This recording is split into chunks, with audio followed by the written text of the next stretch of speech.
to AACI's J-Town Playhouse Theater production of The Importance of Being Earnest.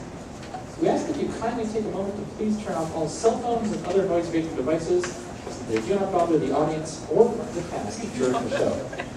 If you have any hard candies or other wrapped food which you would like to eat during the show, please take a minute to unwrap them now.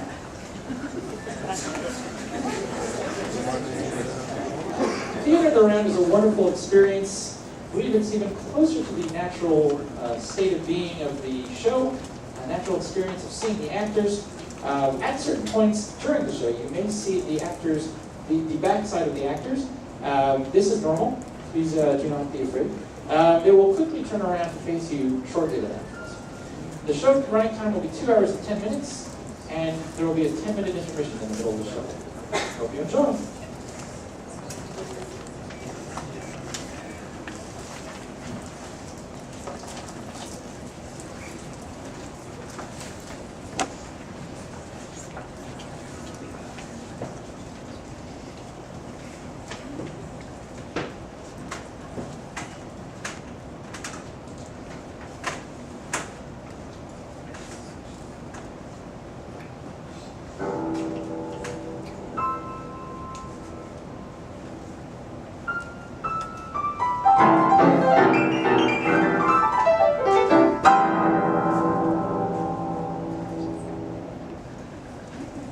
I was playing, Lane. I didn't think it nice to listen, sir. I'm sorry for that, for your sake. I don't play accurately. Anyone can play accurately. But I play with wonderful expression. As far as the piano is concerned, sentiment is my forte. I keep science for life. Yes, sir.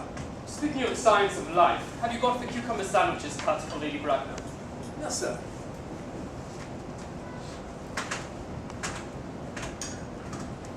By the way, Lane, I see from your book that on Thursday night when Lord Shorman and Mr. Worthing would dine with me, 8 bottles of champagne I entered as having been consumed. Yes, sir. 8 bottles and a pint. Why is it that at a bachelor's establishment, the servants invariably drink the champagne? I ask merely for information. I attribute it, sir, to the very quality of the wine. I have often observed that in married households, the champagne is rarely of a first-rate brand. Good heavens, is marriage so demoralizing as that? I believe it is a very pleasant state, sir. I have had very little experience of it myself up to the present. I have only been married once. And that was in consequence of a misunderstanding between a young person and myself. I don't know that I'm much interested in your family life, though. No, sir. It is not a very interesting subject. I never think of it myself. But very natural, I'm sure. That will do, Lane. Thank you. Thank you, sir. Lane's views on marriage seem somewhat lax. Really, if the lower orders don't set a good example, what on earth is the use of them? They seem as a class to have absolutely no sense of moral responsibility. Mr. Ernest Worthing. How are you, my dear Ernest? What brings you up to town? Oh, pleasure, pleasure. What else should bring one anywhere? Eating as usual, I see. I believe it is customary in good society to take some slight refreshment at 5 o'clock. Where have you been since last Thursday? In the country. What on earth do you do there? When one is in town, one amuses oneself. When one is in the country, one amuses others. It is excessively boring. And who are the people you amuse? Neighbours. Got nice neighbours in your part of Shropshire? That's the heart. Let us speak to one of them. How immensely you must amuse them. Shropshire is your county, is it not? Shropshire? Yes, of course. Hello. Why all these cups? Why cucumber sandwiches? Why such reckless extravagance in one so young? Who is coming to tea? Oh, merely Aunt Augusta and Gwendolyn. How perfectly delightful! Yes, that is all very well, but I'm afraid Aunt Augusta won't quite approve of your being here. May I ask why not? My dear fellow, the way you flirt with Gwendolyn is perfectly disgraceful. It is almost as bad as the way Gwendolyn flirts with you. I am in love with Gwendolyn. I have come to town expressly to propose to her. And I thought you had come for pleasure. I call that business. How utterly unromantic you are. I really don't see anything romantic in proposing. It is very romantic to be in love. But there is nothing romantic about a definite proposal. Why, one may be accepted. One usually is, I believe. Then the excitement is all over. The very essence of romance is uncertainty. If ever I get married, I'll certainly try to forget the fact. I have no doubt about that, dear Algie. The divorce court was specially invented for people whose memories are so curiously constituted. Well, there's no use speculating on that subject. Divorces are made in heaven. Please don't touch the cucumber sandwiches. They're ordered specially for Aunt Augusta. But you are eating them. That's quite a different matter. She is my aunt. Have some bread and butter. The bread and butter is for Gwendolyn. Gwendolyn is devoted to bread and butter. And very good bread and butter it is too. Well, you need not eat it as if you were going to eat it all. You behave as if you were married to her already. You are not married to her already, and I don't think you ever will be. Well, why on earth do you say that? In the first place, girls never marry the men they flirt with. Girls don't think it right. Oh, that is nonsense. It is a great truth. It accounts for the extraordinary number of bachelors that one sees all over the place. In the second place, I don't give my consent. Your consent? My dear fellow, Gwendolyn's my first cousin. Before I allow you to marry her, you have to clear up the whole question of Cecily. Cecily? What on earth do you mean? What do you mean, actually, by Cecily? I don't know anyone of the name of Cecily. Bring me that cigarette case Mr. Worthing left in the smoking room for the last time we dined with him. Do you mean to say you have had my cigarette case all this time?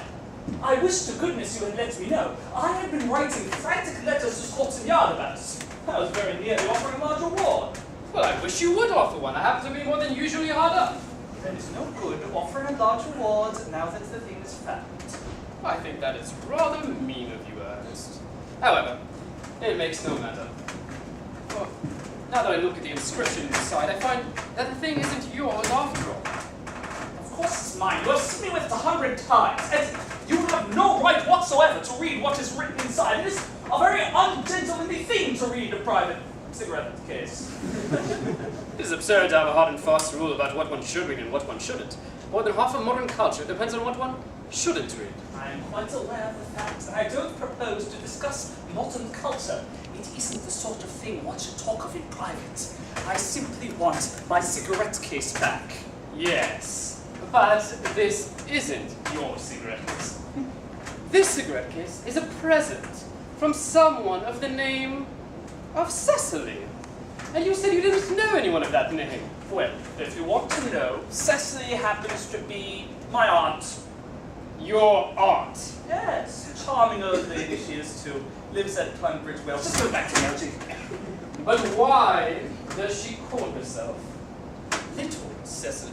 If she is your aunt at Little Tunbridge Wells. From Little Cecily, with her fondest love. My dear fellow, what on earth is there in that? Some aren't at all. Some aren't not at all. That is a matter that surely an aunt may be allowed to decide for herself. But you seem to think that all aunts should be exactly like your aunt. That is absurd. Well, you can see, give me back my cigarette case. Yes. But why does she call you her uncle?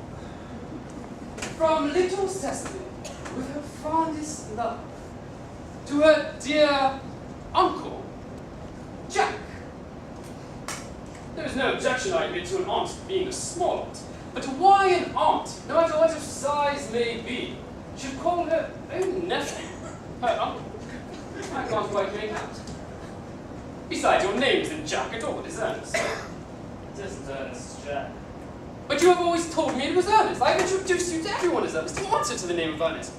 You look as if your name was Ernest. You are the most earnest-looking person I've ever met. It's perfectly absurd you're saying that your name isn't Ernest. These are your cards. Here's one of them. Mr. Ernest Worthing before the Aldi. I'll keep this as proof that your name is Ernest if ever you attempt to deny it to me, or to Gwendolyn, or to anyone else. Well, my name is Ernest in town and Jack in the country. And the cigarette case was given to me in the country. Yes, but that does not account for the fact that your small Aunt Cecily who lives at Tunbridge Wells, calls you her dear uncle. Come on, boy, you'd much better have the thing out at once. My dear Algy, you talk exactly as if you were a dentist. It is very vulgar to talk like a dentist when one isn't a dentist. It produces a false impression. Well, that is exactly what dentists always do. Now go on, tell me the whole thing. I may mention, I have always suspected you of being a confirmed and secret Bunburyist. And I'm quite sure of it now. Bunburyist? What on earth do you mean by a Bunburyist? I'll reveal to you the meaning of that incomparable expression as soon as you are kind enough to inform me why you are Earnest in town and Jack in the country. Well, produce my cigarette case first. Here it is. Now produce your explanation. Pray make it improbable. My dear fellow, there is nothing improbable about my explanation at all. In fact, it's perfectly ordinary. Old Mr. Thomas Cardew, who adopted me when I was a little boy, made me his will of guardian to his granddaughter, Miss Cecily Cardew. Cecily, who addresses me as her uncle from motives of respect, which you cannot possibly appreciate, lives at my place in the country under the care of her admirable governess, Miss Prism. Where's that place in the country, by the way? That is nothing to you, dear boy. You are not going to be invited. I may tell you candidly that the place is not in Shropshire. I suspected that much, my dear fellow. I have Bunburied all over Shropshire on 2 separate occasions. Now go on, why are you Earnest in town and Jack in the country? My dear Algy, I don't know whether you'll be able to understand my real motives. You are hardly serious enough. When one is placed in the position of guardian, one has to adopt a very high moral tone on all subjects. It's one's duty to do so. And as a high moral tone can hardly be said to conduce very much to either one's health or one's happiness, in order to get up to town, I've always pretended to have a younger brother of the name of Earnest, who lives in Albany and gets into the most dreadful scrapes. That, my dear Algy, is the whole truth, pure and simple. The truth is rarely pure, never simple. Modern life would be very tedious if it were either. The truth is, what you really are is a Bunburyist. I was quite right in saying you're a Bunburyist. You are one of the most advanced Bunburyists I know. What on earth do you mean? You have invented a very useful younger brother called Earnest, in order that you may be able to come up to town as often as you like. I have invented an invaluable, permanent invalid called Bunbury, in order that I may be able to go down into the country whenever I choose. Bunbury is perfectly invaluable. If it wasn't for his extraordinary bad health, for instance, I wouldn't be able to dine with you tonight at Willis's, for I've really been engaged to Aunt Augusta for more than a week. I haven't asked you to dine with me anywhere tonight. I know. You're absurdly careless about sending out invitations. It is very foolish of you. Nothing annoys people more than not receiving invitations. You had much better dine with your Aunt Augusta. I haven't the smallest intention of doing anything of the kind. To begin with, I dined with her on Monday. Once a week is more than enough to dine with one's own relations. In the second place, whenever I do dine with her, I'm always treated as a member of the family and sit down with either no woman at all or 2. In the third place, I know perfectly well who she will place me next to tonight. She will place me next to Mary Farquhar, who always flirts with her own husband across the dinner table. That is not very pleasant, indeed it is not even decent. That sort of thing is enormously on the increase. The amount of women in London who flirt with their own husband is perfectly scandalous. It looks so bad as simply washing one's clean linen in public. Besides, now that I know you to be a confirmed Bunburyist, I naturally want to talk to you about Bunbury. I want to tell you the rule. I'm not a Bunburyist at all. If Gwendolyn accepts me, I'm going to kill my brother. Indeed, I think I'll kill him in any case. Cecily's a little too much interested in him. He's rather a bore. So I'm going to get rid of Earnest, and I strongly advise you to do the same with your invalid friend who has the absurd name. Nothing will induce me to part with Bunbury. And if you ever get married, which seems to me extremely problematic, you'll be very glad to know Bunbury. A man who marries without knowing Bunbury has a very tedious time of it. That is nonsense. If I marry a charming girl like Gwendolyn, and she is the only girl I ever met in my life that I would marry, I certainly won't want to know Bunbury. Then your wife will. You don't seem to realize that in married life, 3 is company and 2 is none. That, my dear young friend, is a theory that corrupt French drama has been propounding for the last 50 years. Yes, and that the happy English show has proved in half the time. For goodness sake, don't try to be cynical. It's perfectly easy to be cynical. My dear boy, it isn't easy to be anything nowadays. There's such a lot of beastly competition out there. That must be Aunt Augusta. Only relatives or creditors ring that Wagnerian manner. Now, if I get out of the way for 10 minutes so that you might have an opportunity of proposing to Gwendolyn, may I dine with you tonight at Willis's?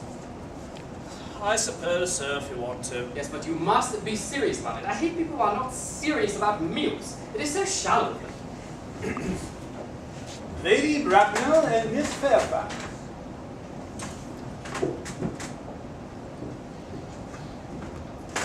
Good afternoon, dear Algernon. I hope you are behaving very well. I'm feeling very well, Aunt Augusta. That's not quite the same thing. In fact, the two things rarely go together. Dear me, you are smart. I am always smart. Am I not, Mr. Worthing? You're quite perfect, Miss Fairfax. Oh, I hope I'm not that. It would leave no room for development. And I intend to develop in many directions. I'm so sorry we are a little late, Algernon.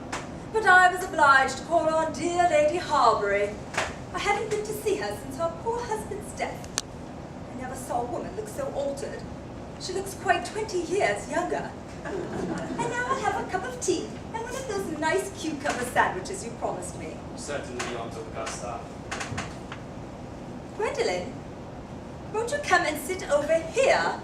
Thanks, Good Mama. heavens! I'm quite comfortable where I am. Lane, why are there no cucumber sandwiches? I ordered them specially. There were no cucumbers in the market this morning, sir. I went down twice. No cucumbers. No, sir. Not even for ready money. That will do, Lane. Thank you. Thank you, sir.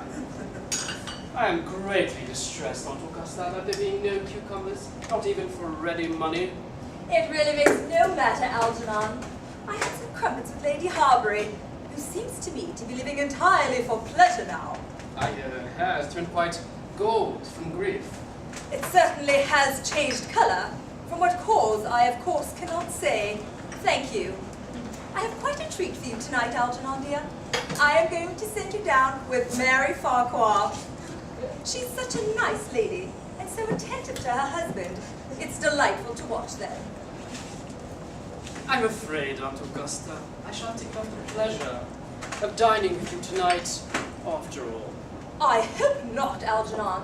It would put my table completely out. Your uncle would have to dine upstairs. Fortunately, he's accustomed to that. It is a great bore, and I need hardly say a terrible disappointment to me. But the fact is, I have just had a telegram to say that my poor friend, Bunbury, is very ill again. They seem to think I should be with him. It is very strange. This Mr. Bunbury seems to suffer from curiously bad health. Yes, poor Bunbury is a dreadful invalid.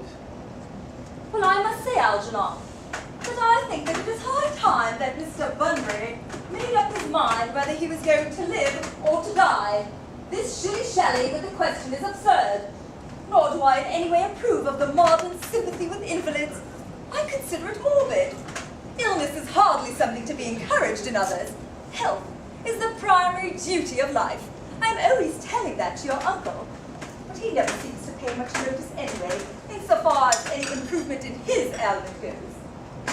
I should be much obliged if you would ask Mr. Bunbury from me to be kind enough not to have a relapse this Saturday, for I rely on you to arrange my music for me.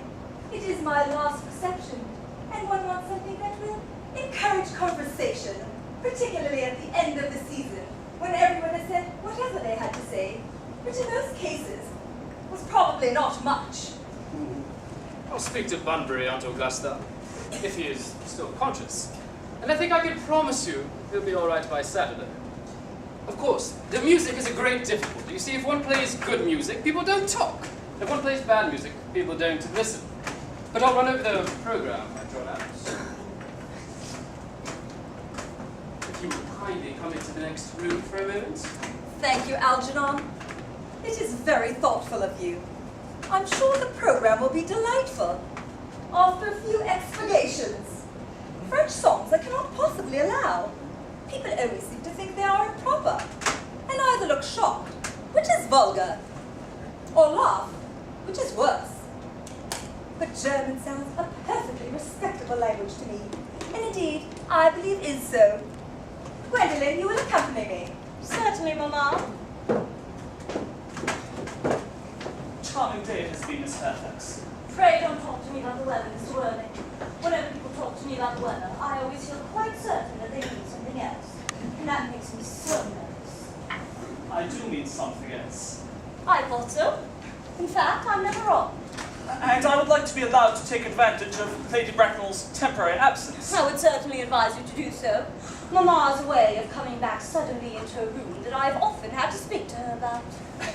Miss Fairfax, ever since I met you, I have admired you more than any girl I have ever met since I met you. Yes, I am quite well aware of the fact. And I often wish that in public, at any rate, you had been more demonstrative.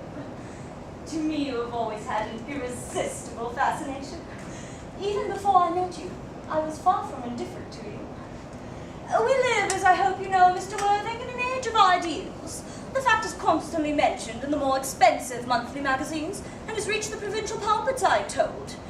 And my ideal has always been to love someone of the name of Earnest. There's something in that name that inspires absolute confidence. The moment Algernon first mentioned to me that he had a friend called Earnest, I knew I was destined to love you. You really love me, Quentin? Passionately. Darling, you don't know how happy you've made me. My own Earnest. But you don't mean to say that you couldn't love me if my name wasn't Ernest. But your name is Earnest. Yes, I know it is, but supposing it was something else. Do you mean to say you couldn't love me then? That is clearly a metaphysical speculation, and like most metaphysical speculations, has very little relation at all to the actual facts of real life as we know them. Personally, darling, to speak quite candidly, I don't much care about the name of Ernest. I don't think the name suits me at all. It suits you perfectly. It is a divine name. It has a music of its own. It produces vibrations. Really, Quentin, I must say that I think there are a lot of other much nicer names. I think Jack, for instance, a charming name. Jack. No, there is very little music in the name Jack, if any at all, indeed. It does not thrill. It produces absolutely no vibrations. I have known several Jacks, and they all, without exception, were more than usually plain. Besides, Jack is a notorious domesticity for John. And I pity any woman married to a man called John. She would probably never be allowed to know the entrancing pleasure of a single moment's solitude. The only really something is Earnest. Quentin, I must get christened at once. I mean, we must get married at once. There's no time to be lost. Married, Mr. Worthing? Well, surely, you know that I love you. And you led me to believe, Miss Fairfax, that you were not absolutely indifferent to me. I adore you. But you haven't proposed to me yet. Nothing's been said at all about marriage. The subject has not even been touched on. Well, may I propose to you now? I think it would be an admirable opportunity. And to spare you any possible disappointment, Mr. Worthing, I think it only fair to tell you quite frankly beforehand that I am fully determined to accept. Quentin! Yes, Mr. Worthing, what have you got to say to me? You know what I've got to say to you. Yes, but you don't say it. Quentin? Quentin, will you marry me? Of course I will, darling. How long you have been about it. I am afraid you have had very little experience in how to propose. My own one, I have never loved anyone in the world but you. Yes, but men often propose for practice. I know my brother Gerald does. All my girlfriends tell me so. What wonderfully blue eyes you have, Ernest. They are quite Bloom. I hope you will always look at me just like that, especially when there are other people present. Mr. Worthing! Rise, sir, from this semi-recumbent posture. It is most indecorous. Mamma, I must beg you to retire. This is no place for you. Besides, Mr. Worthing's not quite finished yet. Finished what, may I ask? I'm engaged to Mr. Worthing, Mamma. Pardon me, you are not engaged to anyone. When indeed you do become engaged, either I or your father, should his health permit him, will inform you of the fact. An engagement should come upon a girl as a surprise, whether pleasant or unpleasant as the case may be. It is hardly a matter she can be allowed to arrange for herself. And now, I have a few questions to put to you, Mr. Worthing. Gwendolen, while I am making my inquiries, you will wait for me below in the carriage. Mamma! In the carriage. Gwendolen, the carriage. Yes, Mamma. You may take a seat, Mr. Worthing. Thank you, Lady Bracknell. I prefer standing. I feel bound to tell you that you are not down on my list of eligible young men. Although I have the same list that the dear Duchess of Bolton has. We work together, in fact. However, I'm quite ready to enter your name should your answers be what a really affectionate mother requires. Do you smoke? Well, yes, I must admit I smoke. I am glad to hear it. A man should always have an occupation of some kind. There are far too many idle men in London as it is. How old are you? 29. A very good age to be married at. I have always been of the opinion that a man who desires to be married should either know everything or nothing. Which do you know? I know nothing, Lady Bracknell. I am pleased to hear it. I do not approve of anything that tampers with natural ignorance. Ignorance is like a delicate, exotic fruit. Touch it, and the bloom is gone. The whole theory of modern education is radically unsound. Fortunately, in England at any rate, education has produced no effect whatsoever. If it did, it would prove a serious danger to the upper classes, and probably lead to acts of violence in Grosvenor Square. Income, Between 7,000 and 8,000 a year. in land or in investments. In investments, chiefly. That is satisfactory. Quite between the duties expected from one during one's lifetime and the duties exacted from one after one's death, land has ceased to be either a profit or a pleasure. It gives one position, but prevents one from keeping it up. That is all that can be said about land. I own a country house with some land, of course, attached to it. About 1,500 acres, I believe. But I don't depend on that for my real income. In fact, as far as I can make out, the poachers are the only ones that make anything of it. A country house? How many bedrooms? Well, that matter can be cleared up afterwards. You have a townhouse, I hope. A girl with a simple, unspoiled nature like Gwendolen could hardly be expected to reside in the country. Well, I own a house in Belgrave Square, but it is let by the year to Lady Buxner. Of course, I can get it back whenever I like at 6 months' notice. Lady Bloxham?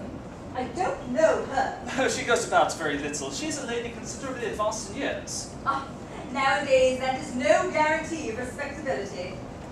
What number Belgrave Square? 149. The unfashionable side? I thought there was something. However, we can soon alter that. Do you mean the fashion or the side? Both if necessary, I presume. What are your politics? Well, I'm afraid I really have none. I am a liberal unionist. Oh, they count as Tories. They dine with us. Or come in the evening at any rate. And now to minor matters. Are your parents living?